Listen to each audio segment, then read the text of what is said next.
할렐루야. 오늘도 은혜의 자리에서 주님을 예배하시는 모든 성도님들을 주의 이름으로 환영하고 축복합니다. 우리 서로 좌우 앞뒤를 바라보면서 이렇게 인사 나누겠습니다. 주님만이 능력 되십니다 라고 한번 인사하겠습니다. 우리 다 함께 자리에서 일어나셔서 우리의 기쁨 되시는 주님 바라보며 전심으로 예배하겠습니다.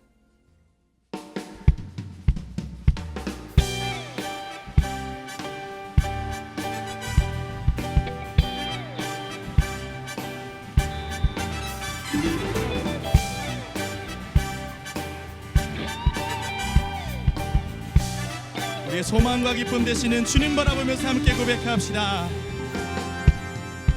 주 음성 외에는 더 기쁨 없도다. 날 사랑하신 주 늘 계시옵소서.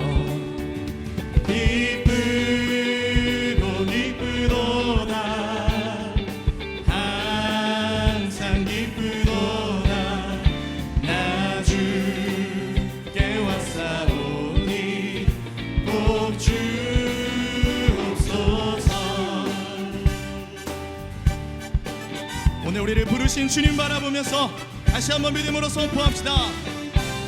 나 주께 왔으니 복 주시옵소서. 주 함께 계시면 그 시험이 이기는 기쁘고 기쁘도다. 기쁘고 기쁘도다.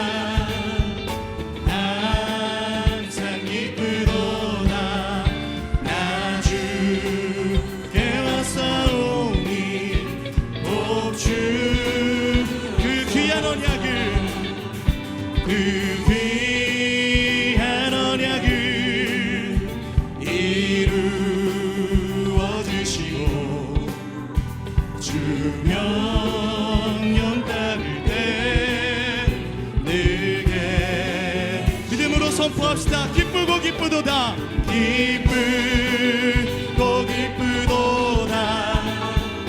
항상 기쁘도다. 나 주께 왔사오니 복주 한 번 더. 기쁘고 기쁘도다. 기쁘고 기쁘도다. 아멘. 항상 기쁘도다.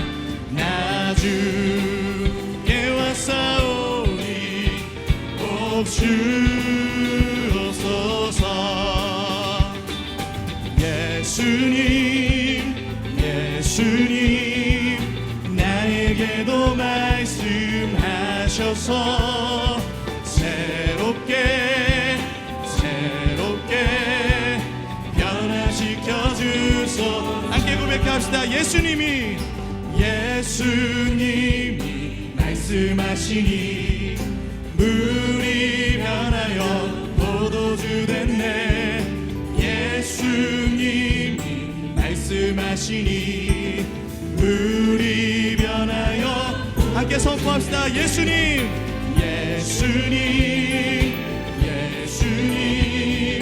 나에게도 말씀하셔서 새롭게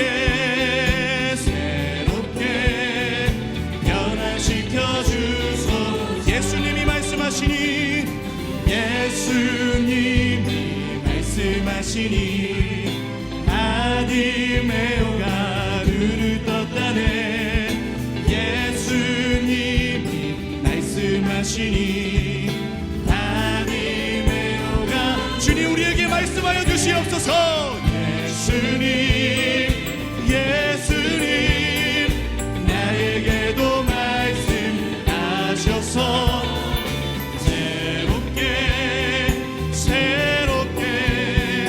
변화시켜 주소. 한 번 더. 예수님 오 예수님 나에게도 말씀하셔서 새롭게 변화시켜 주소서. 할렐루야. 우리에게도 말씀 주셔서 놀라운 기적과 일들을 행하시는 존귀하신 주님을 찬양합니다. 할렐루야. 주님 높임 받아 주시옵소서. 아멘.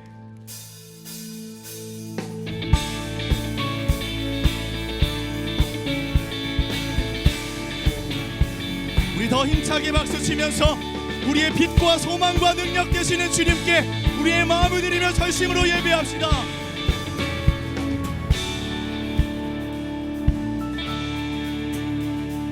주님 당신은 사랑의 빛 어둠 가운데 비추소서. 세상의 빛 예수 우리를 비추사 당신의 진리로 우리를 자유케 비추소서.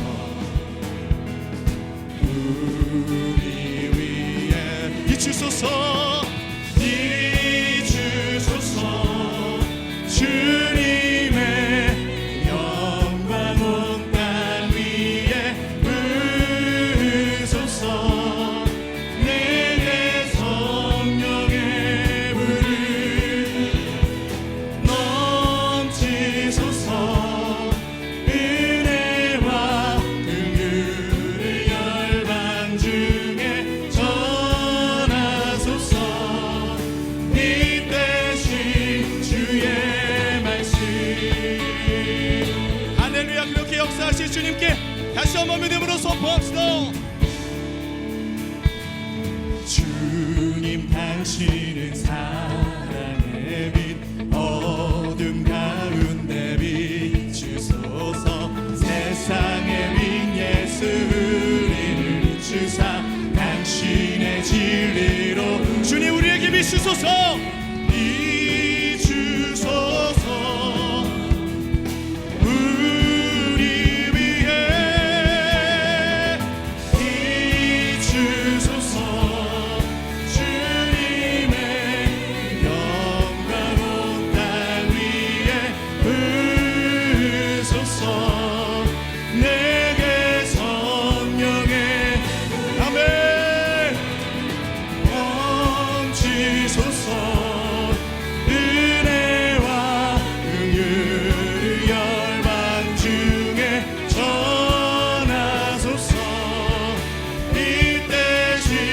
다시 한번 온 맘 다해 선포합시다. 비추소서. 비추소서. 주님의 영광 주님 이곳 가운데 비추어 주시옵소서. 내게 성령의 불을 넘치소서.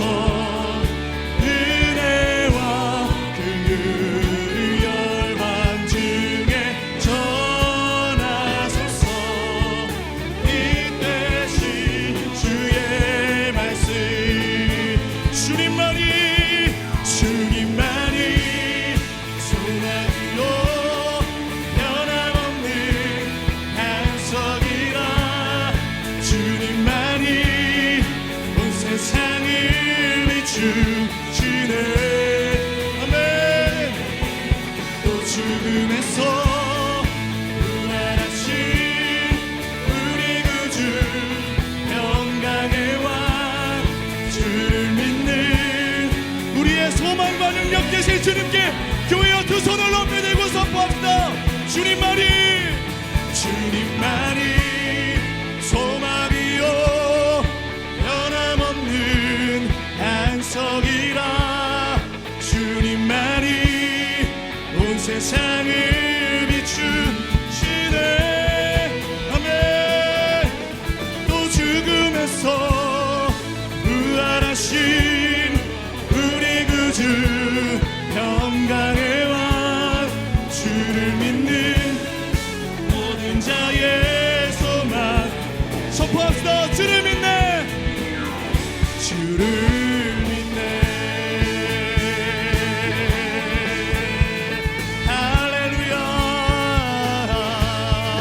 주님만이 우리의 빛이십니다. 주님만이 우리의 소망과 능력이십니다. 오늘 우리에게 밝은 빛을 비춰주사 열방의 빛으로 우리를 일으켜 세우신 주님께 우리 더 큰 박수로 영광 올려드립시다. 할렐루야. 아멘. 주님 감사합니다. 아멘. 우리 자리에 앉아서 계속 주님 찬양하겠습니다.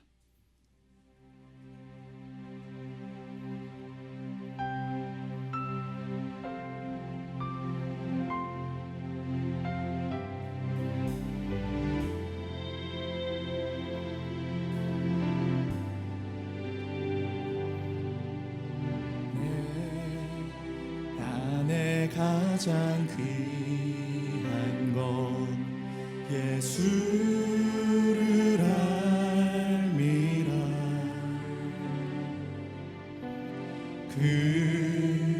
금보다 더 귀한 것 예수를 알미라. 세상 지식보다 귀한 것 예수를 알미라. 내 안에 가장 귀한 것 예수를 그 존귀한 능력 이름을 고백합시다. 예수의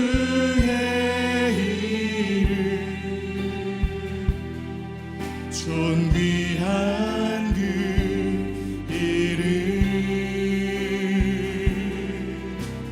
예수의 이름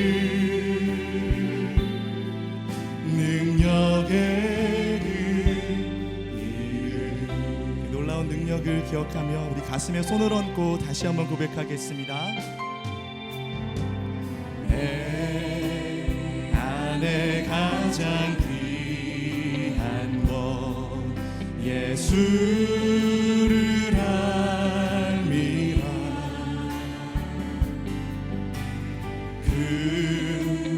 금보다 더 귀한 것 예수를 알미라. 세상 지식보다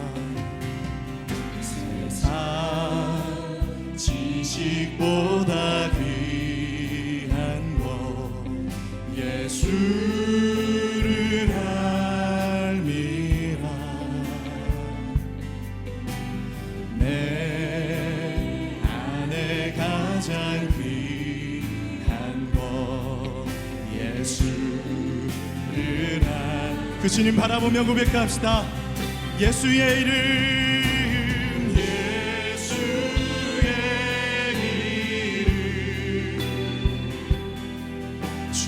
존귀한 그 이름 예수의 이름 능력의 그 존귀한 주님의 이름을 선포합니다. 예수의 이름 예수의 이름 존귀한 그 아멘 주님 예수의 이름 능력의 그 이름.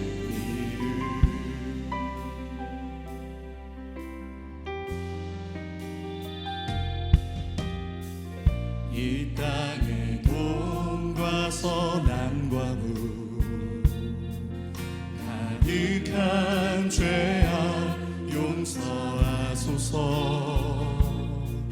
모든 우상들은 무너지고 주님만 높이는 나라 되게 하소서.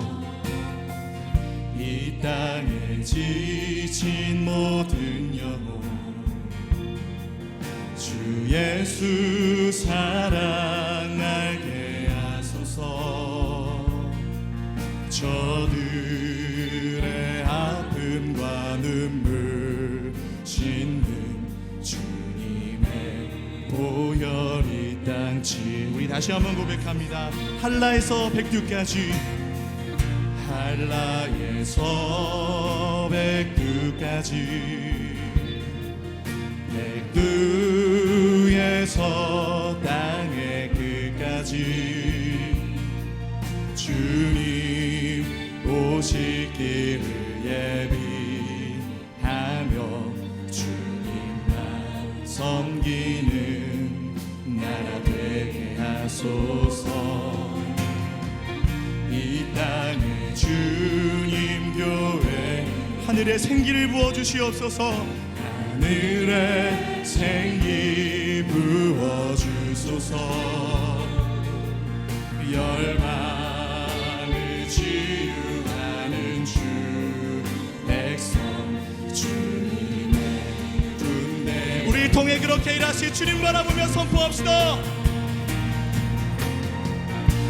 성령의 새바람 이 땅에 불어오소서.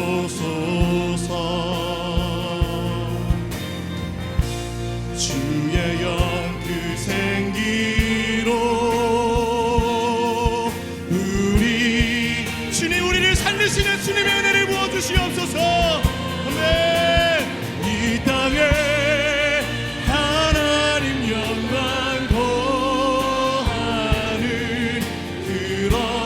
나라가 되게 하소서.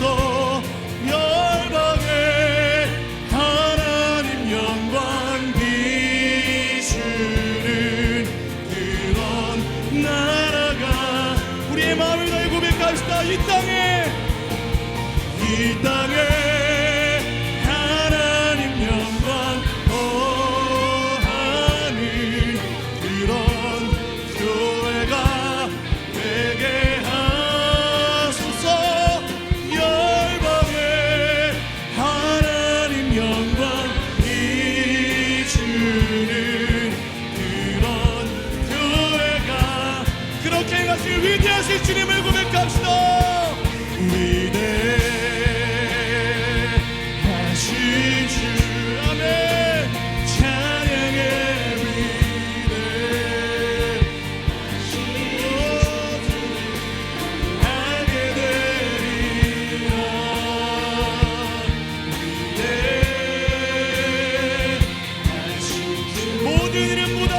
모든 이름 위에 뛰어난 주님의 이름을 송축합니다. 할렐루야. 모든 이름 위에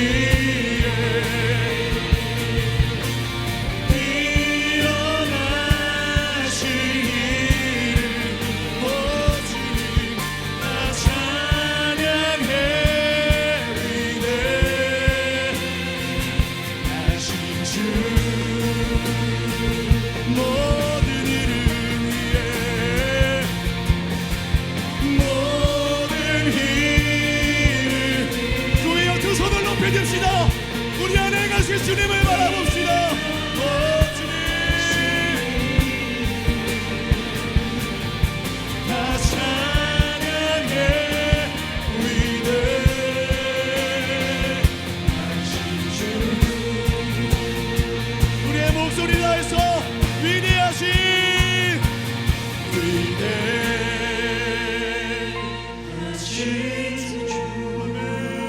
찬양해.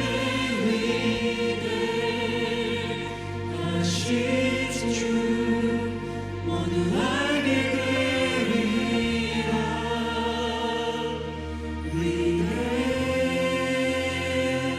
위대하신 주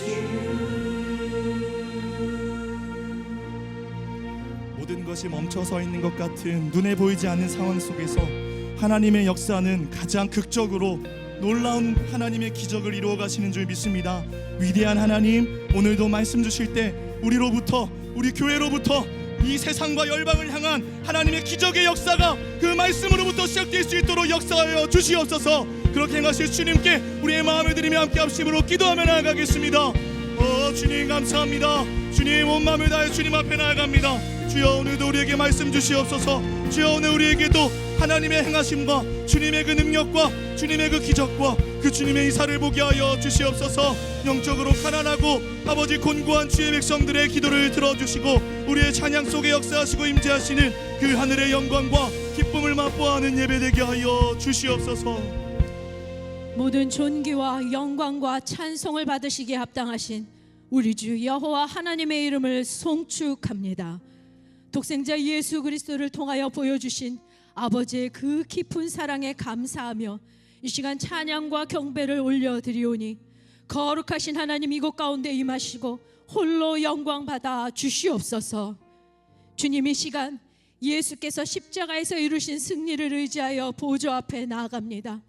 예수는 나의 생명이요 구원이심을 고백할 때마다 저희를 사로잡았던 죄의 깊은 뿌리와 사탄의 견고한 진들이 무너지게 하여 주시옵소서.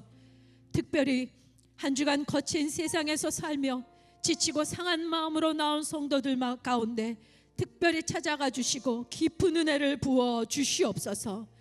예배를 통하여 질그릇 같은 저희 안에 오직 보배로운 예수로 채우시고 세상에 줄 수 없는 참된 샬롬을 누리게 하여 주시옵소서. 나아가 온 성도마다 하나님 나라의 거룩한 비전을 품게 하사 오직 주의 나라 주의 영광을 위하여 끝까지 충성하게 하여 주시옵소서. 주님, 대한민국이 코로나의 재확산과 경제적인 어려움, 사회 전반적인 타락으로 인하여 총체적인 어려움 가운데 있습니다. 이는 하나님을 떠나 불의와 손잡고 교만하였던 저희의 죄임을 고백하오니 주여 용서하여 주시옵소서. 이 나라가 지금의 고난을 낭비하지 않고 디딤돌 삼게 하사 이 나라 방방곳곳에 다시금 복음의 샘이 터지게 하시고 기도의 부르짖음이 회복되는 역사를 일으켜 주시옵소서. 이 일을 위하여 새로운 교회가 하나님의 거룩한 꿈을 꾸며 진리와 성령으로 더욱더 불타오르게 하여 주시옵소서. 드려지는 모든 예배마다 가슴이 뛰는 은혜를 허락하여 주시고 역동적인 말씀으로 변화되고 무장하여 이 마지막 때에 예수 오실 길을 예비하는 새로운 교회 되게 하여 주시옵소서. 오늘도 단위에 세우신 한옥 목사님을 축복합니다. 말씀을 선포하실 때에 지치지 않는 하늘의 힘과 영광을 물붓듯 부어주시고 온전히 주님께 영광을 올려드리는 생명의 통로 되게 하여 주시옵소서. 모든 성도들이 말씀을 들을 때에 혼돈과 공허한 마음에 빛 되신 예수 그리스도께서 임하시고 생명의 길로 인도함 받게 하여 주시옵소서. 오직 주만 높이기를 소망하는 지휘자들의 힘찬 찬양을 기쁘게 받아주시고 일평생 임마누엘의 복을 허락하여 주시옵소서. 영원한 생명이 되신 우리 구주 예수 그리스도의 이름으로 기도드립니다. 아멘. 주일 2부 예배 나오신 여러분 한 분 한 분을 주님의 이름으로 축복하고 또 환영합니다. 오늘도 귀한 말씀의 은혜를 통해서 여러분들의 영혼이 꽃 피우듯 살아나는 은혜가 있으시기를 바랍니다. 이 마음을 담아서 서로를 향해서 말씀 충만하십시오. 이렇게 인사했으면 좋겠습니다. 말씀 충만하십시오. 네, 말씀 충만하십시오. 함께 서로를 향해 축복하며 나가겠습니다.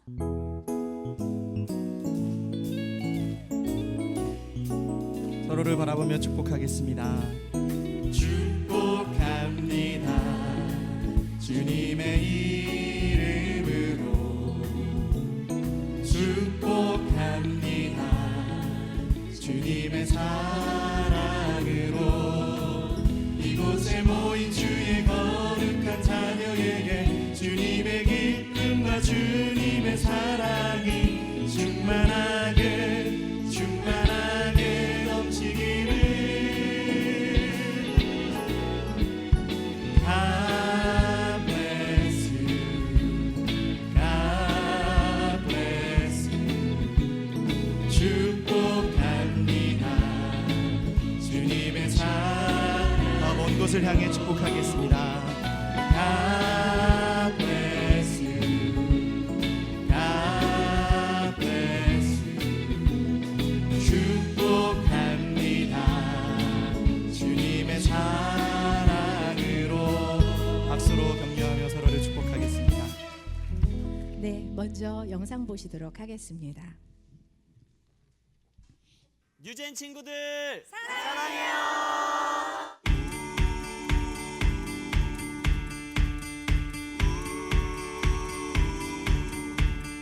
Bring your tithe and bring your shame. Bring your gift.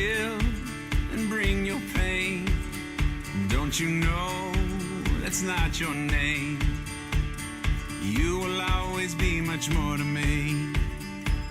And every day I wrestle with the voices that keep telling me I'm not right.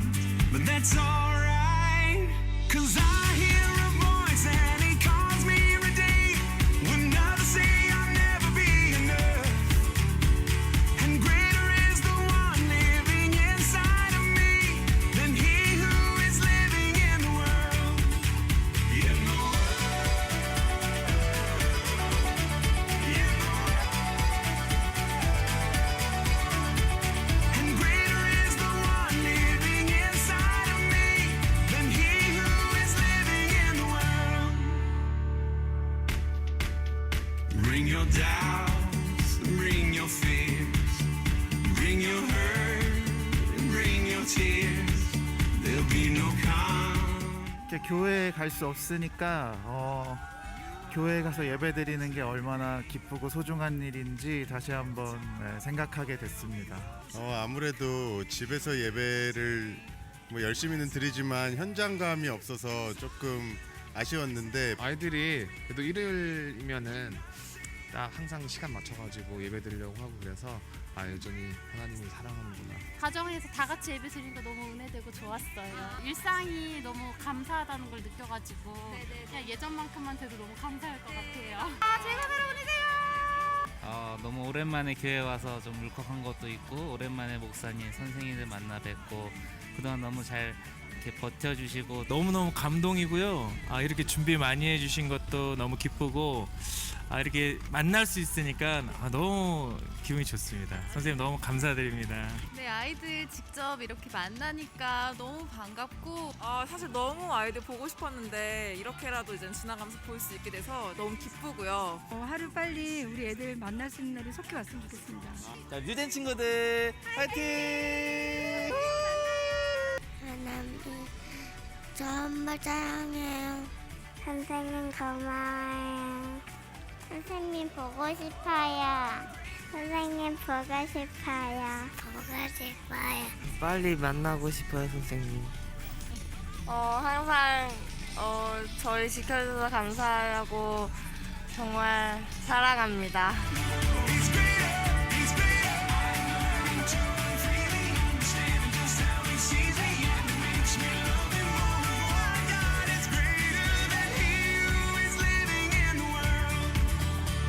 지금까지 뉴젠 드라이브 스리였습니다.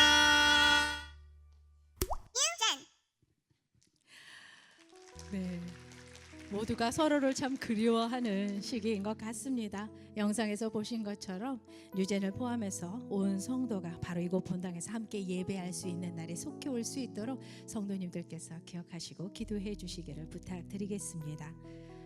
2019년도 결산 승인 및 회계 감사 보고를 위한 정기 재직회가 5월 31일 오후 4시 15분에 바로 이곳 본당에서 있습니다.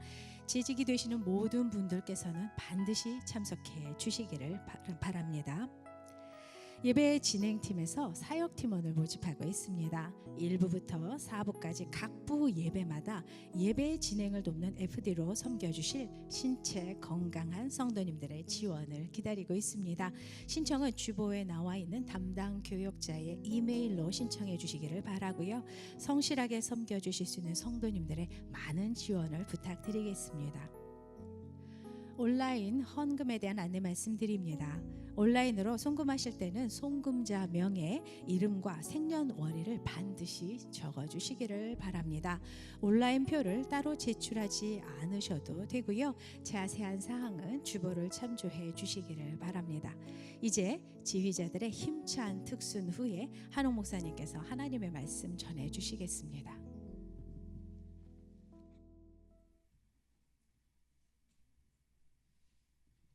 1, 2, 3, 4.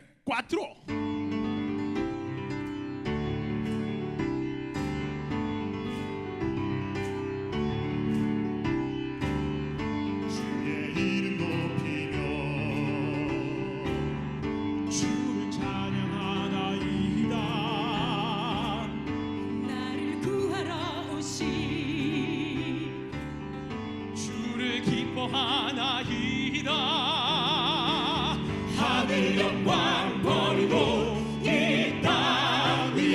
십자가를 지시고 죄 사했네. 무덤에서 일어나 하늘로 올리셨네. 주의 이름 높이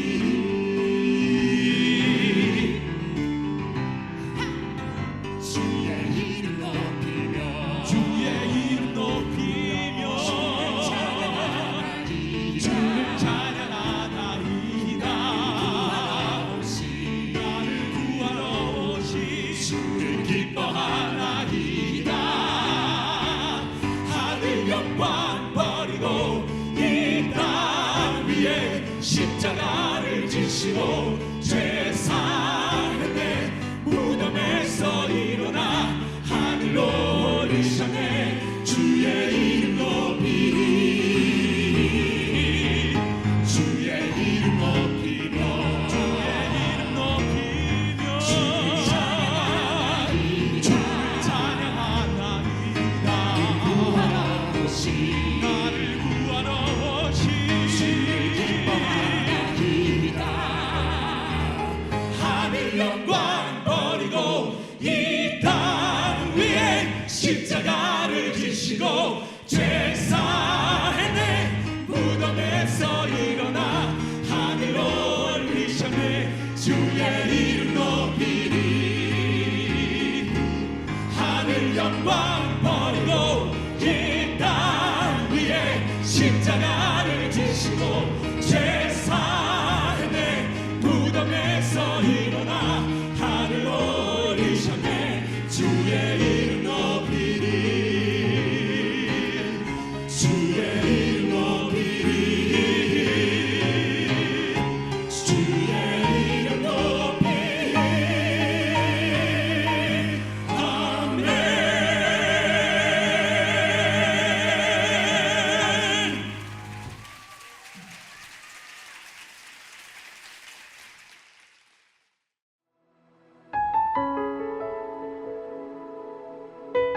성육신 되신 말씀 요한복음 1장 1절 14절 히브리서 1장 1절에서 2절 말씀입니다.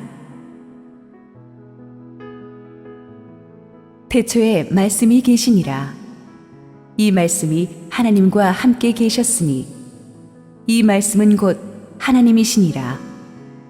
말씀이 육신이 되어 우리 가운데 거하심에 우리가 그의 영광을 보니 아버지의 독생자의 영광이요 은혜와 진리가 충만하더라.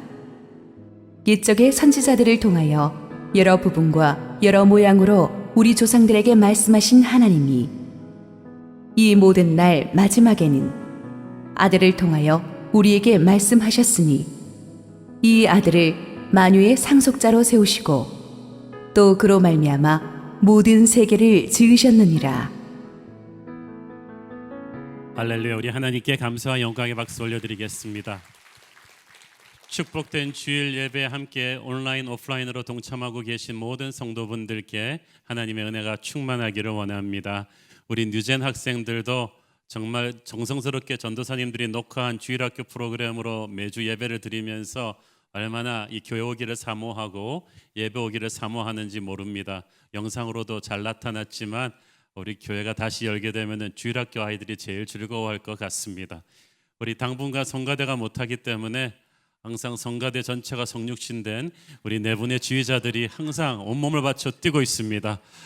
그래서 앞으로 한 달 정도 더 우리 성가대가 못 설 가능성이 있는데 저분들이 자기의 몸을 던져서 우리 성가대를 대신해서 찬양하는데 끝까지 잘 힘을 잃지 않도록 여러분께서 많이 기도해 주시기를 바랍니다. 우리 함께 기도하시고 말씀 보겠습니다. 사랑하는 아버지, 은혜 감사합니다.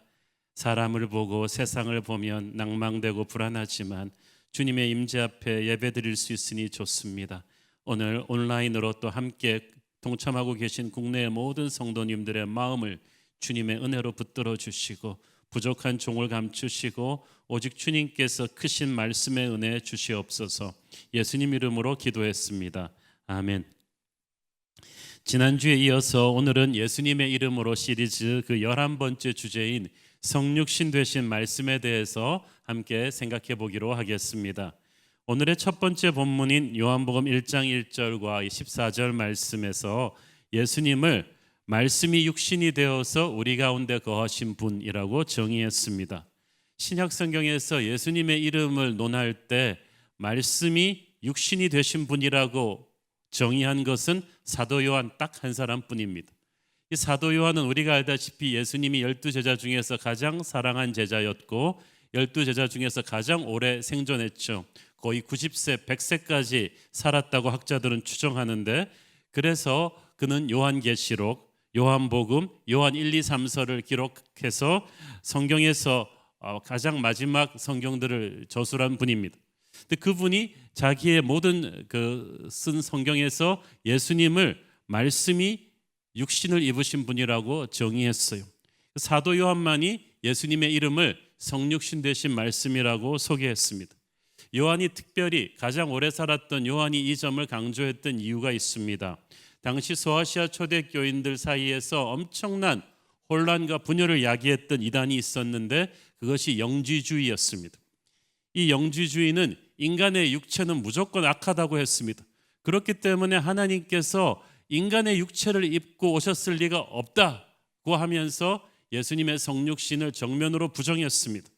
한술 더 떠서 이 영지주의는 하나님께서 성경 말씀 외에도 성도들에게 알려주시지 않은 어떤 신비한 영적인 비밀이 있다고 주장했습니다. 그것은 에덴 동산에서 아담 이브를 유혹했던 마귀가 했던 유혹이에요. 하나님께서 너에게 알려주지 않은 이야기가 있다. 하나님은 모든 것을 말씀이 성육신 되신 예수님을 통해 우리에게 알려주셨는데 영주주의 이단이 그 사실을 부인한 거예요. 오늘날 뉴에이지 운동의 모체가 되었던 이 영지주의 이단으로 인해서 당시 많은 초대교회가 흔들리고 있었습니다. 그래서 가장 마지막까지 살아있던 제자 요한이, 그래서 아직까지도 사람들이 전설적인 권위로 인정하고 있던 요한이 이 문제를 확실하게 정리해 주기 위해서 이 요한 서신들을 기록한 거예요. 그래서 거기서 강조된 것이 성육신 되신 말씀이신 예수 그리스도입니다. 오늘 우리는 예수님의 이름 중에서 이 예수님의 말씀이 성육신 되신 분이라는 것이 얼마나 중요한 의미를 담고 있는지를 함께 살펴볼 것입니다. 성육신 되신 말씀 예수 그리스도는 첫째 창조주 하나님이십니다. 요한복음 1장 1절 읽습니다. 태초에 말씀이 계시니라. 이 말씀이 하나님과 함께 계셨으니 이 말씀은 곧 하나님이시니라. 예수님은 태초부터 말씀으로 존재하셨는데 이 말씀이 육신이 되어서 우리 가운데 오셨습니다. 여기서 중요한 것은 말씀은 어떠한 정보, 어떠한 지식, 어떠한 메시지가 아니라 인격체이시라는 사실입니다. 성경에서 말씀을 표현할 때 그것, it이라고 하지 않고 그분, he라고 표현하잖아요. 말씀이 인격체라는 뜻이에요. 그래서 말씀을 우리가 받을 때 하나의 지식을 검색하는 것이 아니라 하나님의 능력과 인품, 존재 그 자체를 의미하는 것입니다. 그러므로 우리에게 말씀을 주신다는 것은 하나님 자신을 주시는 것입니다. 우리에게 말씀이 올 때는 하나님이 임재하시는 거예요. 하나님과 우리와의 교제가 끊어지잖아요. 말씀이 임하지 않게 됩니다. 말씀은 단순한 지식 콘텐츠가 아니라 하나님의 임재입니다. 그러므로 여러분, 하나님이 어디 있느냐고 하지 마세요. 주신 말씀 속에 하나님이 이미 임재하고 계신 거예요. 하나님이 여러분에게 말씀을 주셨다면 하나님이 자신을 주신 것입니다. 그러므로 사람이 말씀을 붙잡게 되면 하늘과 땅을 연결하는 이 거룩한 포탈을 여는 것과 같습니다. 말씀을 통해서 우리는 하나님의 실체를 경험합니다. 인격체이신 예수님과의 교제가 시작되는 거예요. 그래서 우리가 말씀을 접할 때 단순히 머리만 커지는 것이 아니라 하나님의 역사가 우리의 삶에서 이루어지기 시작하는 줄 믿습니다. 이 말씀이 곧 하나님이시니라. 예수님은 인간 이상의 존재이십니다. 예수님은 단순한 위대한 인간이 아닙니다. 인간은 인간을 구원할 수가 없습니다. 예수님은 말씀이 성육신 되신 예수님은 곧 하나님이십니다. 이 이야기가 또 왜 중요하냐 하면 그 당시 영지주의와 함께 쌍벽을 이루는 무서운 이단이 또 있었는데 아리우스라는 이단이었어요. 이 아리우스 이단은 성자 예수님은 하나님이 아니시라고 했어요. 성자 예수님은 하나님에 의해서 창조된 피조물 중에 하나고 그러므로 전능하지도 영원하지도 않고 하나님보다 열등한 존재라고 했습니다. 오늘날 여호와의 증인이라는 무서운 이단의 모체가 되는 아리우스주의였죠. 그래서 아리우스주의를 승계하는 19세기 독일의 자유신학자들은 예수님을 하나님이 아니라고 하면서 그냥 단순히 우리가 본받아야 될 위대한 인간이라고 했어요. 한 위대한 대독적인 스승, 우리에게 도전을 주고 하나님을 어떻게 순종하는지를 보여주는 모범이라고 예수님을 격화시켰어요. 그러나 성경은 분명히 이야기하고 있죠. 예수님은 인간이 아니세요. 이 말씀이 곧 하나님이시니라. 우리가 예수님을 말씀이 성육신 되신 분이라고 할 때 예수님은 단순한 한 위대한 인간이 아니라 모든 이름 위에 뛰어나신 하나님 그 자신이심을 인정하는 것입니다. 예수님이 하나님이시라는 확실한 증거는 그가 태초에 천지를 창조하신 분이라는 데서 찾을 수가 있습니다. 요한복음 1장 2절에서 3절을 봅니다. 그가 태초에 하나님과 함께 계셨고 만물이 그로 말미암아 지은 바 되었으니 지은 것이 하나도 그가 없이는 된 것이 없느니라. 예수님은 태초부터 하나님과 함께 계셨을 뿐 아니라, 그러니까 예수님은 창조된 피조물이 아닙니다. 오히려 만물이 그로 말미암아 지은 바 된 그는 창조주이셨어요. 이것이 오늘의 두 번째 본문인 히브리서 1장 2절 말씀과도 연결이 되죠. 아들을 만유의 상속자로 세우시고 또 그로 말미암아 모든 세계를 지으셨느니라. 계속해서 강조되는 띠이죠. 예수님은 말씀이시고 태초부터 하나님이 말씀으로 천지를 창조하셨고, 즉 예수님이 천지를 창조하신 거예요. 천지 만물이 다 말씀이신 예수님으로 인해서 지은 바 되었고 지은 것이 하나도 예수님 없이 된 것이 없습니다. 그러므로 우리가 보고 있는 이 모든 천하 만물 속에 예수님의 터치가 있어요. 우리가 기가 막힌 자연 경관을 보면 할 말을 읽잖아요. 눈부신 밤하늘의 그 은하수를 보면서, 설악산을 보면서, 그랜드 캐년을 보면서, 알프스 산맥을 보면서 우리가 잠시 말을 읽고 멍해지는 것은 그 모든 피조물 속에 창조주 하나님의 영광이 느껴지기 때문이에요. 예수님은 천지를 창조하신 분이십니다. 그분은 역사의 한 부분에서 잠시 나타났다가 사라지신 분이 아니시고 역사를 잊게 하신 역사의 기원 그 자체이세요. 예수님께서는 역사의 문을 여셨고 또 과거와 현재와 미래에 걸쳐서 항상 우리와 함께 하시며 우리의 인생을 주관하시는 분이세요. 그러므로 예수님을 알고 믿는다는 것은 우리 인생이 어디서 와서 어디로 가는가를 아는 것입니다. 또 누구의 주권에 의해서 우리 인생이 살아갈 수 있는가, 그것을 또 아는 거예요. 창조주 예수님이시기 때문에, 나를 만드신 분이기 때문에 그분이 나를 가장 잘 아십니다.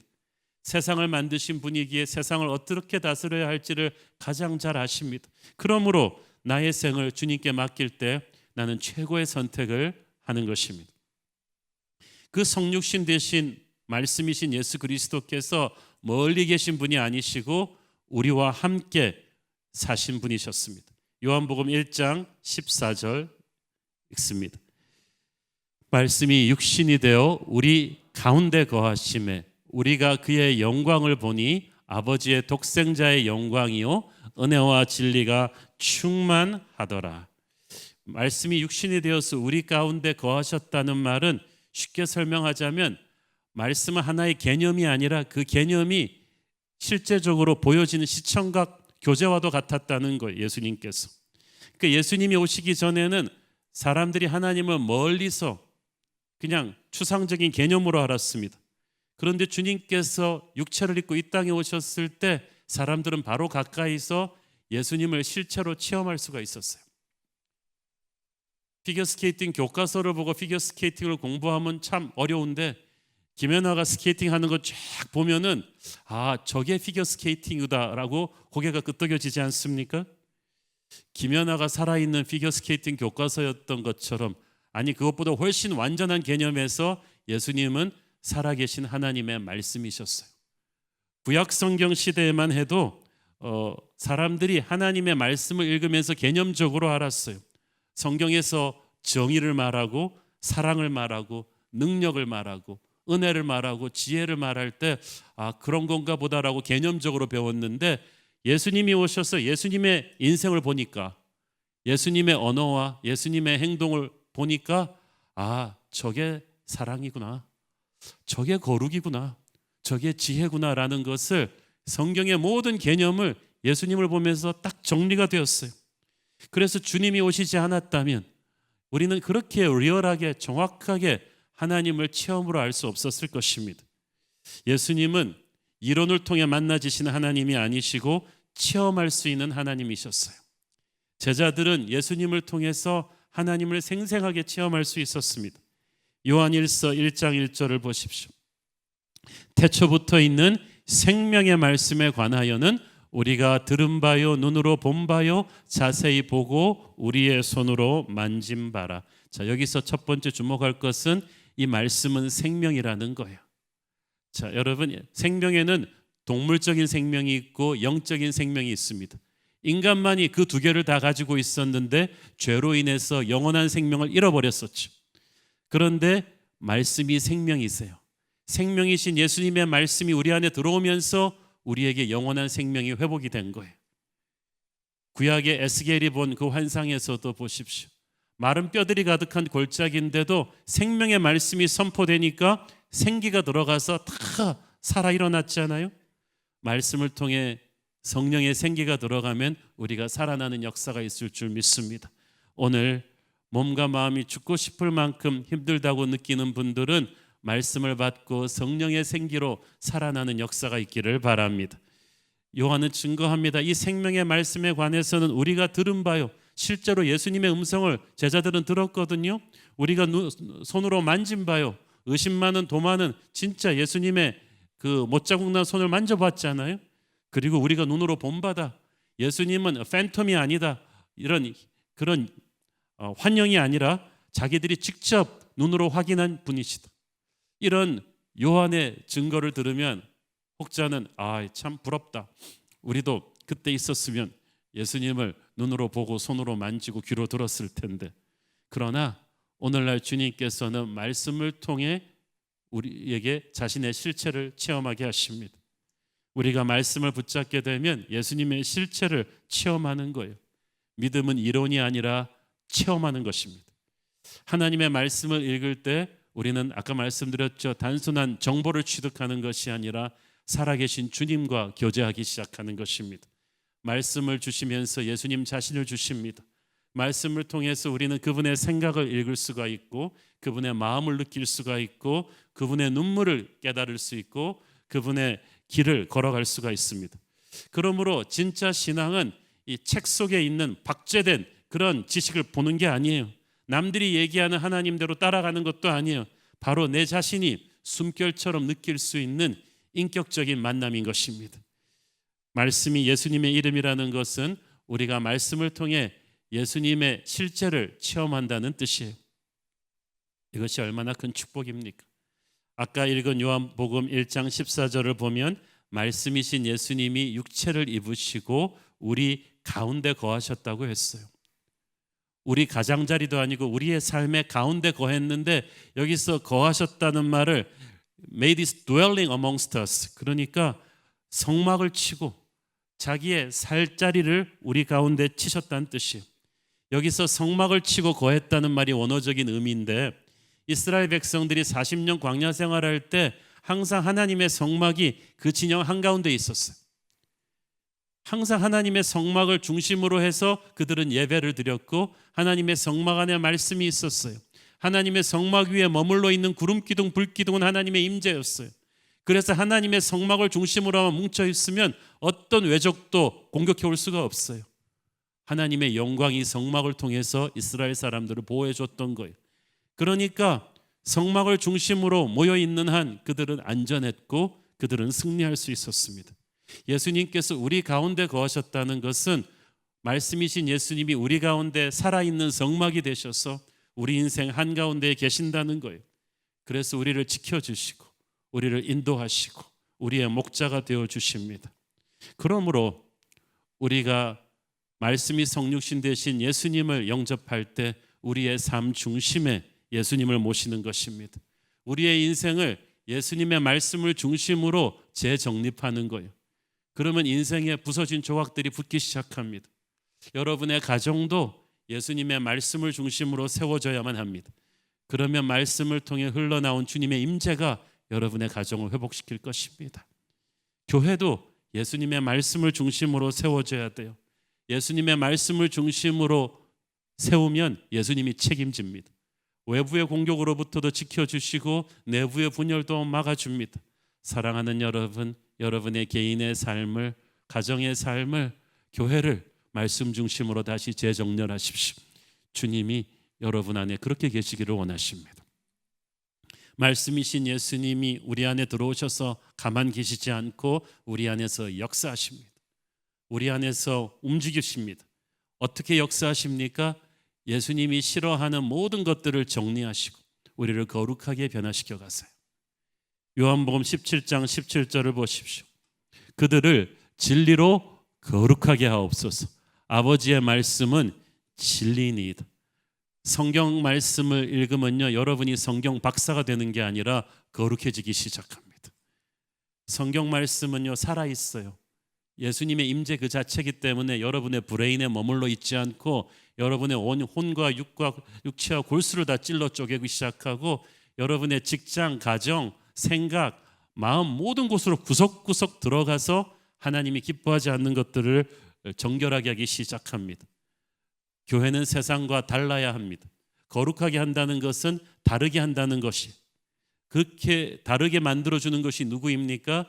우리 안으로 들어온 예수님의 말씀이세요. 19세기 미국의 유명한 부흥사였던 D.L. 무디 목사님은 자신의 성경책 커버 안에 항상 이렇게 써놓았다고 합니다. This book will keep you from sin, or sin will keep you from this book. 이 책이 당신을 죄로부터 멀어지게 하든지 죄가 당신을 이 책으로부터 멀어지게 하든지 둘 중에 하나일 것입니다. 그렇습니다. 말씀이 여러분 삶에서 살아 역사하면 여러분이 죄를 이길 수 있는 힘이 생길 거예요. 그러나 여러분이 죄의 노예가 되면 말씀을 보기가 싫어질 거예요. 그래서 영적인 전투력을 잃게 되겠죠. 예수님의 말씀이 여러분 안에 살아있다면 여러분에게는 소망이 있습니다. 이 말씀이 가만둬도 여러분의 인생을 변화시킬 것이기 때문이에요. 우리가 구원받은 뒤에도 아직까지 우리 안에 꿈틀거리는 옛사람을 이 거룩한 말씀이 정면 충돌하면서 부숴갑니다. 정리합니다.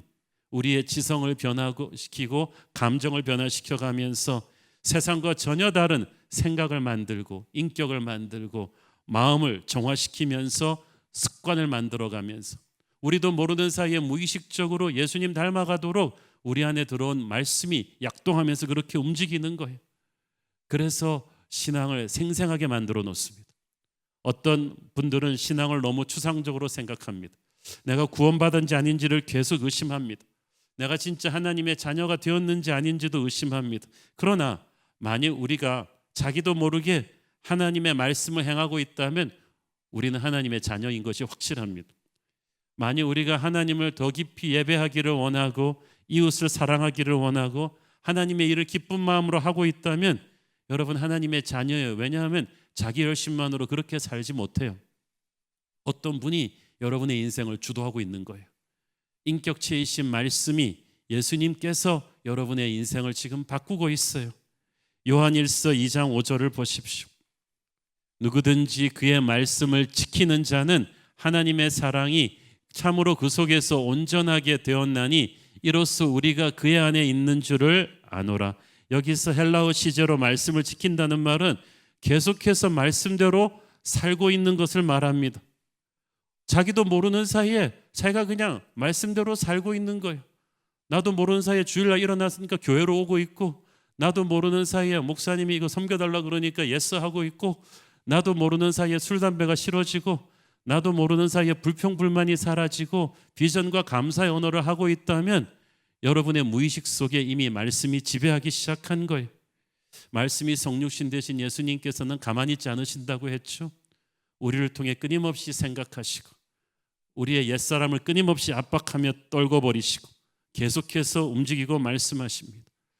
여러분이 말씀을 받은 순간에 예수님과의 그런 다이나믹한 교제가 시작되는 것이고, 그 거룩하신 분과의 다이나믹한 교제 중에서 거룩하지 못한 악한 세력이 점점 숨 쉴 틈이 없어지겠죠. 말씀을 통해서 하나님과 항상 교제하는 사람은 자기도 모르게 예수님 비슷하게 살고 있어요. 요한일서 2장 6절을 보십시오. 그의 안에 산다고 하는 자는 그가 행하시는 대로 자기도 행할지니라. 그의 안에 산다는 것은 예수님과 말씀으로 계속 교제하는 것을 의미해요. 그러고 있으면요, 자기도 모르게 예수님 따라하고 있어요. 이렇게 좋아하는 가수들 10년씩 따라다니는 덕후들이 좀 비슷해지잖아요. 옷 입는 것도 비슷해지고 말하는 것도 비슷해지듯이 여러분이 나쁜 일 안 하려고 그렇게 결심하지 마세요. 그냥 예수님을 따라가고 있으면 어느 순간부터 여러분이 예수님 따라 말하게 되고 예수님처럼 기도하게 되고 그런 걸 체험하게 될 거예요. 말씀을 통해서 우리는 예수님을 체험합니다. 우리 안에 살아 역사하시는 그분께서 우리의 삶을 자기도 모르게 바꾸어가고 있어요. 그래서 우리가 전혀 옛날엔 그런 사람이 아니었는데 정신 차리고 깨보니까 예수님처럼 점점 쉬프트하고 있는 거예요. 말씀이 성육신 되신 예수님은 우리 안에 가만 계시지 않고 능동적으로 움직이십니다. 우리는 그분의 다스림에 항상 순종하고 저항하지 말고 인생의 조종관을 항상 그분에게 내어드리면 돼요. 그러면 그분께서 우리의 인생을 주관하시고 축복으로 이끌어 가실 거예요.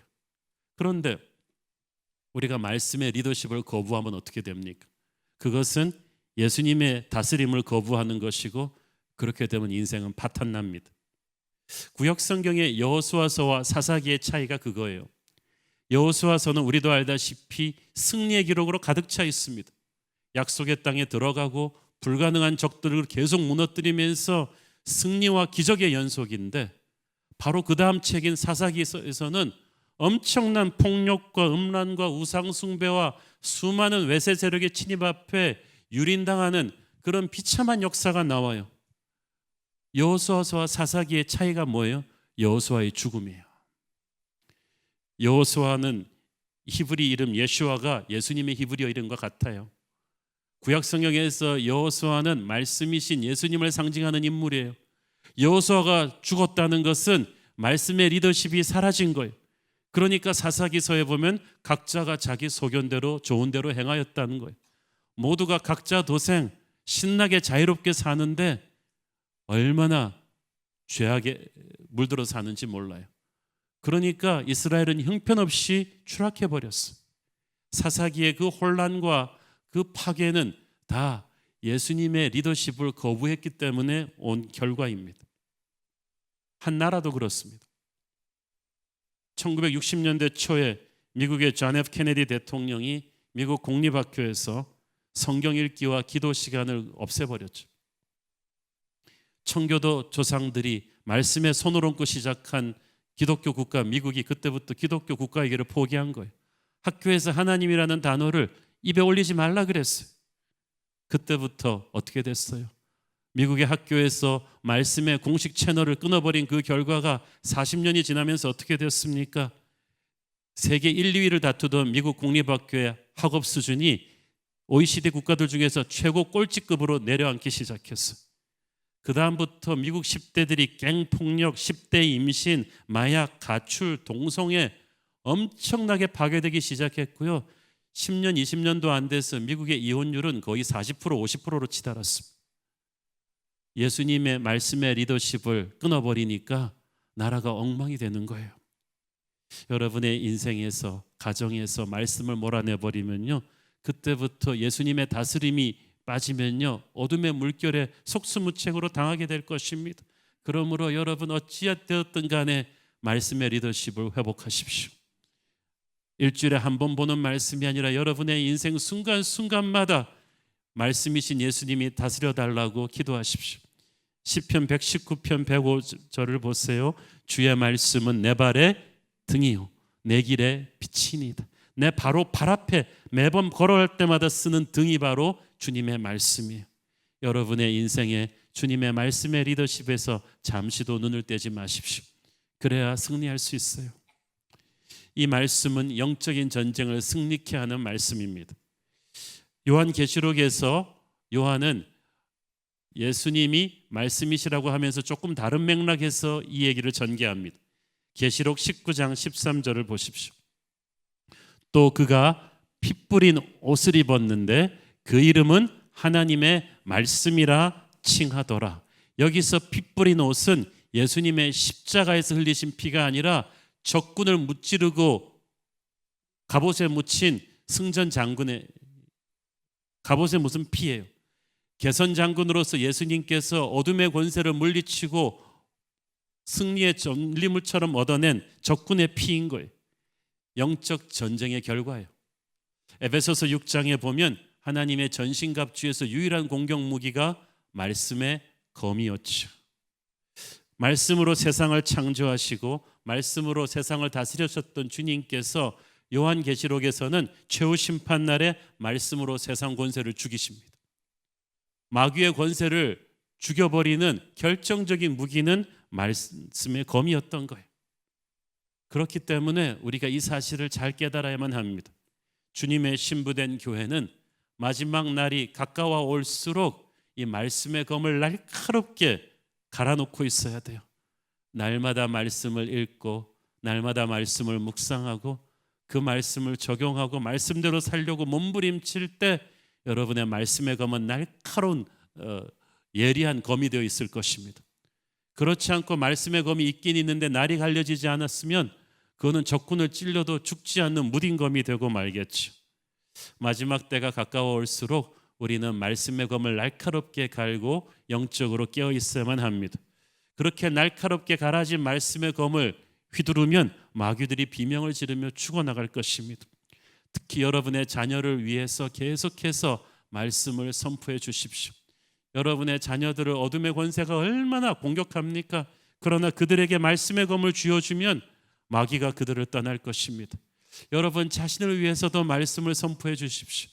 살면서 마음이 막담되고 힘들고 어려울 때마다 여러분의 인간적인 힘으로 어쩔 수 없는 어둠의 세력에 노출되었음을 아시고 말씀의 검을 다시 회복하십시오. 스스로에게 말씀을 선포해 주셔야 돼요. 그래야 여러분이 살아날 수가 있습니다. 말씀은 성령의 검입니다. 세상의 어둠의 실체를 드러내는 검이에요. 그래서 말씀이 우리에게 떨어질 때 단순한 정보가 떨어지는 게 아니라 하나님의 칼이 떨어지는 거예요. 그 칼이 떨어지면서 우리 안에 있는 마귀를 죽여요. 우리 안에 있는 옛사람을 끊어내는 거예요. 그래서 살아있는 말씀을 들으면 어떨 때는 움찔움찔 아프지만 나중에는 속이 시원합니다. 말씀의 검이 들어와서 우리를 칡너꿀처럼 얽어매고 있는 옛사람을 죽여버리기 때문이에요. 말씀을 통해서 예수님이 나를 자유롭게 하십니다. 나를 정결하게 하십니다. 따라서 하나님의 자녀는 말씀을 먹어야 살게 돼 있어요. 폭력의 칼은 쓸수록 무디어지지만 말씀의 검은 사용할수록 날카로워지죠. 우리가 항상 말씀을 가까이 해야 합니다. 여러분의 성경책에 먼지가 쌓이게 하지 마십시오.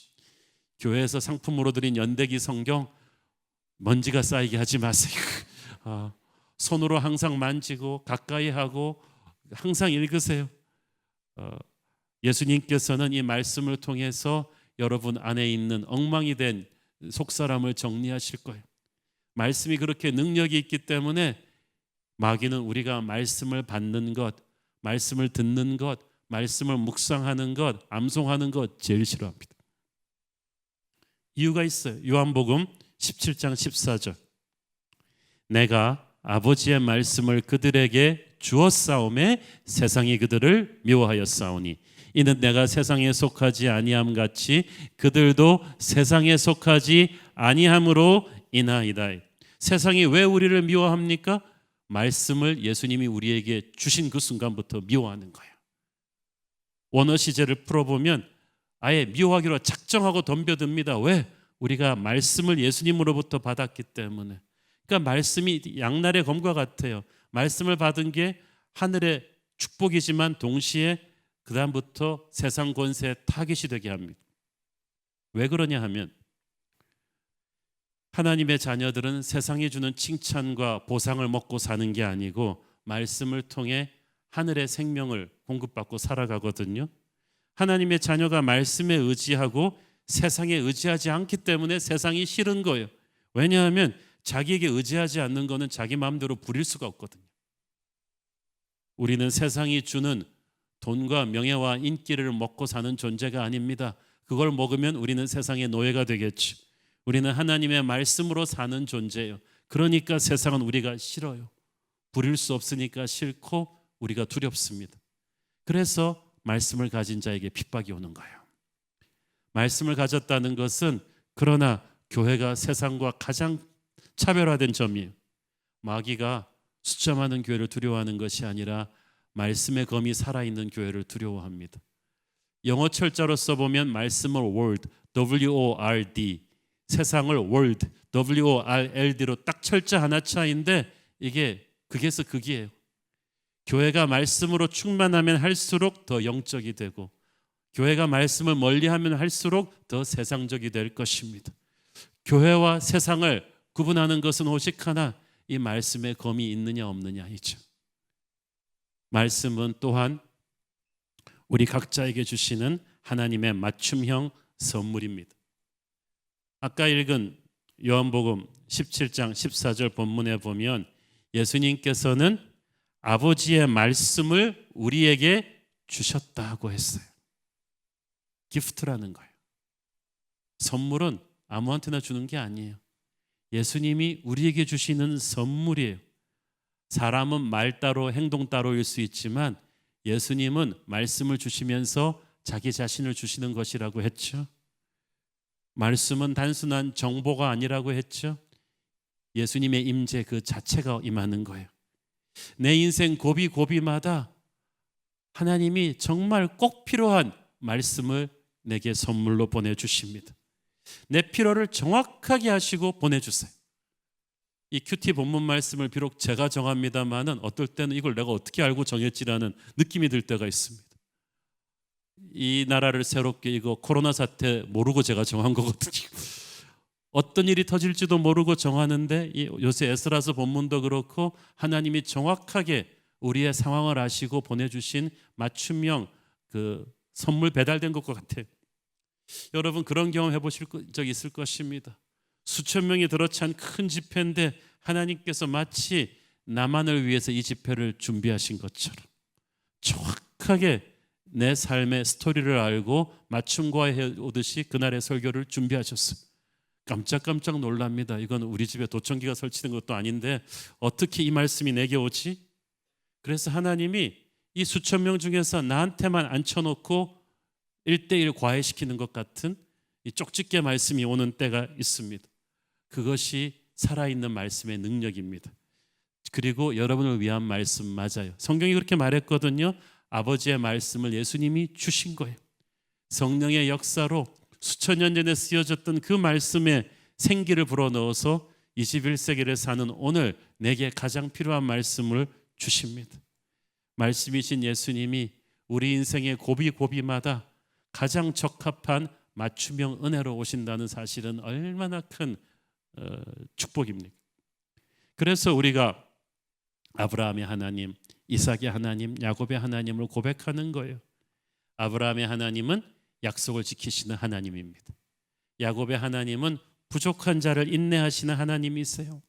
요셉의 하나님은 꿈을 이루어 주시는 하나님이시며 모세의 하나님은 구원의 하나님이시고 여호수아의 하나님은 승리의 하나님이시고 다윗의 하나님은 새벽을 깨우는 역사의 주인공이세요.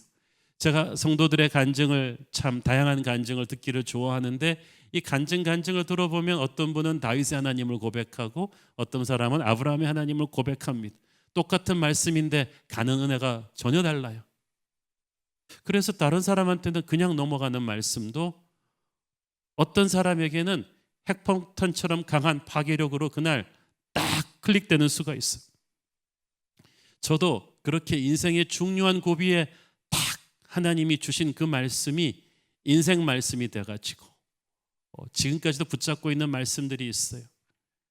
10여 년 전에 오래 부교육자로 섬기던 교회를 갑자기 떠나서 새로운 교회를 개척하게 되었을 때 정말 가슴에 막막한 두려움이 몰려왔었습니다. 그때 하나님께서 이전에도 읽었지만 그때 예레미야서를 다시 보게 하셨는데 그때 가슴에 각인시켜 주신 예레미야서 29장 11절 말씀을 저는 제 인생 말씀으로 살았어요. 설교에서 자주 쓰니까 여러분도 익숙하실 거예요. 여호와의 말씀이니라. 너희를 향한 나의 생각을 내가 아나니 평안이요 재앙이 아니니라. 너희에게 미래와 희망을 주는 것이니라. 여러분 인생에 깜짝 놀랄 힘들고 어려운 일이 생길 때마다 여러분은 이 말씀을 기억하셔야 돼요. 너희를 향한 나의 생각은 평안이요 재앙이 아니다. 재앙 같은데 아니라니까. 너희에게 미래와 희망을 주는 것이다. 이 말씀이 제게 인생 말씀이 되었습니다. 또 목회하면서 너무나 육체와 마음이 힘든 그런 큰 위기가 몰려왔을 때 또 시편 118편 17절 말씀이 또 그때 또 저를 살렸죠. 내가 죽지 않고 살아서 여호와께서 하시는 일을 선포하리로다. 그래서 죽을 것만큼 괴로울 때마다 저 말씀을 통해서 다 하나님이 은혜를 주세요. 내가 죽지 않고 살아서 여호와께서 하시는 일을 선포하리로다. 현실은 죽고 싶은데 하나님은 아니라는 거예요.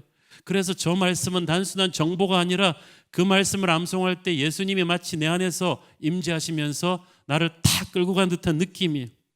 주님께서 내 바로 옆에 계시는 것 같아요. 예수님께서는 항상 우리에게 말씀으로 임재하십니다. 저는 항상 걸으면서도 그렇고 보통 때 국내의 유명한 목사님들 설교를 유튜브에서 무작위로 듣는 걸 굉장히 좋아합니다. 근데 지난주에 어떤 제가 전혀 알지 못하던 미국 목사님 설교를 들었는데 진짜 한 15분 클립이었는데 하나님이 말씀하신 것 같아요. 정확하게 제 마음을 알고. 그래서 깜짝 놀라서 그 말씀을 받아 적고 너무너무 울었어요. 와, 근데 보니까 그 목사님이 3년 전에 설교한 말씀이 3년 전에 설교 말씀이 유튜브에 떴는데 그걸 제가 어떻게 클릭을 했겠어요. 근데 정확하게 하나님께서 제가 지난 몇 주 동안에 하나님에게 혼자 기도하면서 말씀드렸던 것들을 정확하게 사랑하는 여러분, 예수님이 말씀을 주시면서 자신을 주십니다. 여러분은 외로워하지 마십시오. 절망하지 마십시오.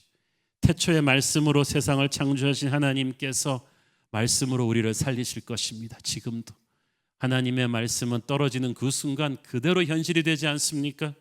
하나님 말씀하시면 홍해가 갈라지고, 하나님 말씀하시면 해와 달이 멈춰서고, 하나님이 말씀하시면 하늘에서 만나가 내리고, 하나님이 말씀하시면 사막에서 샘이 터집니다. 오늘 우리가 찬양했듯이 말씀이 성육신 되신 예수님도 그랬습니다. 예수님이 말씀하시니까 물이 변하여 포도주가 되었고, 예수님이 말씀하시면 죽은 바디메오, 눈먼 바디메오가 눈을 떴고, 예수님이 말씀하시면 죽은 나사로가 살아나고, 예수님이 말씀하시면 거친 파도가 잠잠해집니다. 그래서 그 후렴 구절처럼 예수님 예수님 나에게도 말씀하셔서 새롭게 변화시켜 주시옵소서.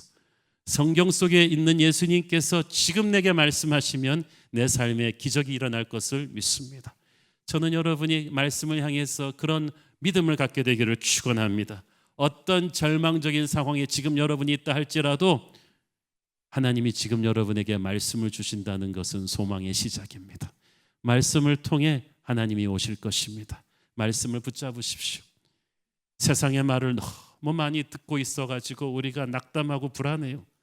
그러나 예수님의 말씀을 듣기 시작하면 신비하게도 세상이 주었던 불안감과 두려움이 뒤로 빠지고 평안함과 담대함이 그 자리를 채울 것입니다. 사랑하는 성도 여러분, 오늘 말씀을 통해 주님이 여러분에게 오심을 믿으십니까? 오늘 말씀을 통해 예수님이 여러분 안에서 역사하고 계심을 믿습니까? 주님의 실체를 말씀을 통해 체험하시고 세상을 이길 수 있는 영적인 능력 받기를 축원합니다. 기도하겠습니다. 주님, 우리가 날마다 쉽게 접했던 말씀이 살아 역사하시는 예수님의 임재 그 자체임을 깨닫게 하시니 감사합니다. 오늘 말씀을 주신 예수님이 나를 버리지 않고 지키시고 살리실 줄을 믿습니다. 말씀이 내 안에서 살아 역사하셔서 어둠의 권세를 무찔러 주시고 내 인생에 새로운 돌파구를 열어 주시옵소서. 말씀이 오는 그 순간부터 내 인생은 기적이 될 것을 믿습니다. 예수님 이름으로 기도했습니다. 아멘. 우리 다 함께 일어나셔서 봉헌 찬양 드리겠습니다.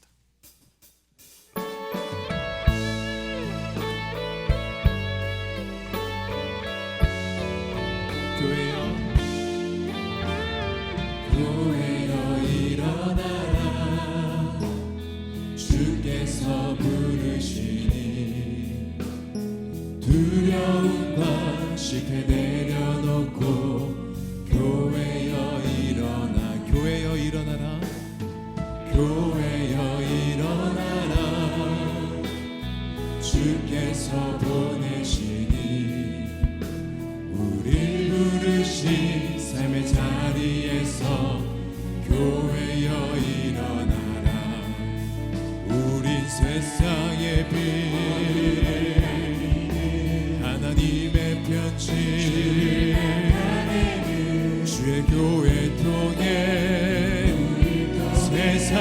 주를 보리라. 일어나라 아버지 사랑으로 아버지 능력으로 서로 하나 되어 그 빛을 비추라. 노래하라 아버지의 사랑을 아버지의 크심을 이 삶의 노래로 주님을 나타내. 일어나라 일어나라 아버지 사랑으로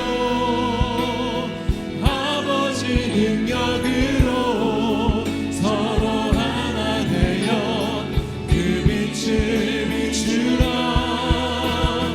노래하라 아버지의 사랑을 아버지의 크심을 이 삶의 노래로 주님을 나타내라. 일어나라 하늘 문 여소서 주의 뜻 이루게 성령님 오소서. 이 땅에 하늘 문 여소서 하늘 문 여소서 주의 뜻. 성령님 오소서. 이 땅에 영원히 성령의 새바람 성령의 새바람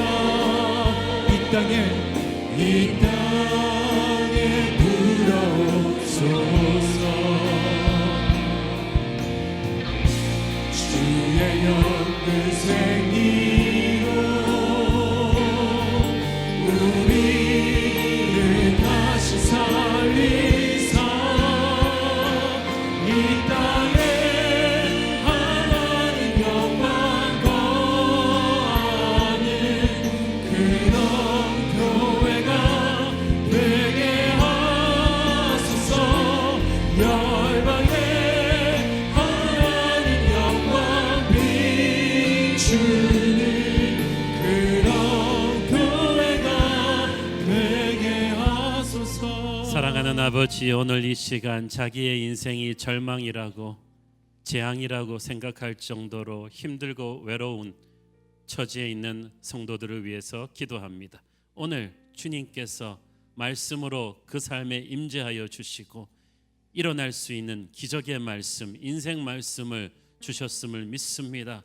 내가 죽지 않고 살아서 여호와의 영광을 선포할 수 있도록, 이것은 재앙이 아니라 평안이며 내 미래에 하나님이 주시는 희망과 비전이 있을 것을 선포하고 오늘 살아나는 그 누군가가 있을 줄 믿습니다. 말씀이 성육신 되신 예수님께서 주의 능력으로 오늘 그를 살리셨습니다. 주께서 새로운 인생을 시작하게 하여 주옵소서. 우리의 인생, 우리 가정, 우리의 교회, 우리의 나라, 말씀이신 예수님을 중심으로 다시 재정렬되게 하여 주옵소서. 그래서 다시 살아나는 역사가 있게 하여 주시옵소서. 받은 은혜 감사하며 드리는 헌물의 손길들을 축복하시고, 지금은 살아계신 우리 주 예수 그리스도의 은혜와 하늘아버지 끝없는 사랑과 성령님 감화 감동하신 것, 교통하신가 축복하심의 은혜가 말씀이 성육신 되신 예수님의 능력으로 다시 한번 새롭게 일어날 것을 다짐하는 사랑하는 모든 성도들 머리 위에 지금부터 영원까지 함께 계시기를 축원하옵나이다. 아멘.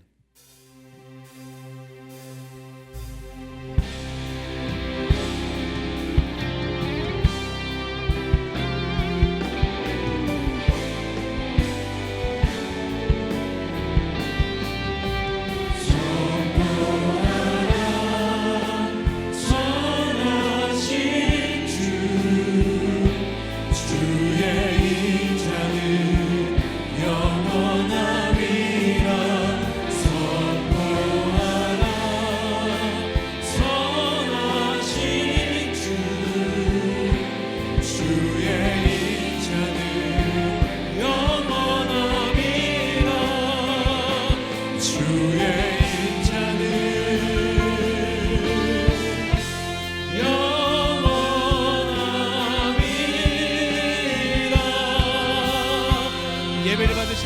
우리 영광의 박수 올려드리겠습니다. 할렐루야. 주님을 찬양합니다. 이번 한 주도 주님과 함께 승리하시길 기도하겠습니다. 안녕히 돌아가십시오.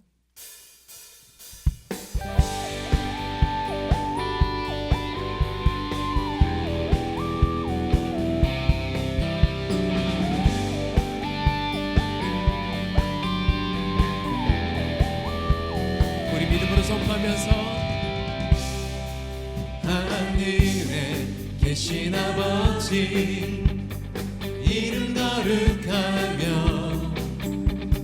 주의 영광 이곳에 가득하게 기도하네. 하늘에 계신 아버지 주 이름 다 외치며 주의 영광 이곳에 가득하게 기도하네. 찬양해 새 노래로 찬양해 새 노래로 찬양해 새 노래로 주님께 주님의 나라 주님의 뜻이 하늘에 이뤄지듯이 모두 선포해 자비의 주인은 이 땅에 이뤄지리라. 주님의 나라 주님의 뜻이 하늘에 이뤄지듯이 모두 선포해